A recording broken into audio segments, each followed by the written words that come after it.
এই তীব্র গরমে আসলে ঘর থেকে বের হওয়া খুবই কষ্টকর। তারপরেও যখন ঘুরতে ইচ্ছা হয়েছে যেতে তো হবেই। আজকে গেছিলাম যশোরের কালেক্টরেট ভবনে ঘুরতে। যশোরের এই রাস্তাটাতে আসলেই রাজশাহীর একটা ভাইব আসে, মনে হয় আমি রাজশাহীর কোনো রাস্তা দিয়ে চলাচল করছি। আসসালামু আলাইকুম এভরিওয়ান, কেমন আছেন সবাই? আমাদের যশোরের কালেক্টরেট ভবনটা কিন্তু আসলেই অনেক সুন্দর। কিভাবে যেন আজকে আমার বোরকার সঙ্গে কালেক্টরেট ভবনের কালারটাও ম্যাচিং হয়ে গেছে।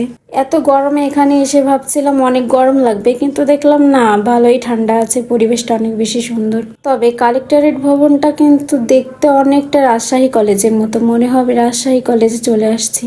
কালেক্টরেট ভবনে আসার মেন রিজনই হচ্ছে রঙিন মাছগুলাকে দেখা, এত সুন্দর, মাশাআল্লাহ। আপনারাও দেখুন, কেউ খাবার খেতে দিলেই এরা পাড়ে চলে আসে এবং এত সুন্দর করে একটা সুন্দর প্রাকৃতিক পরিবেশ সৃষ্টি করে, যা আসলে নিজের চোখে না দেখলে বোঝা যাবে না।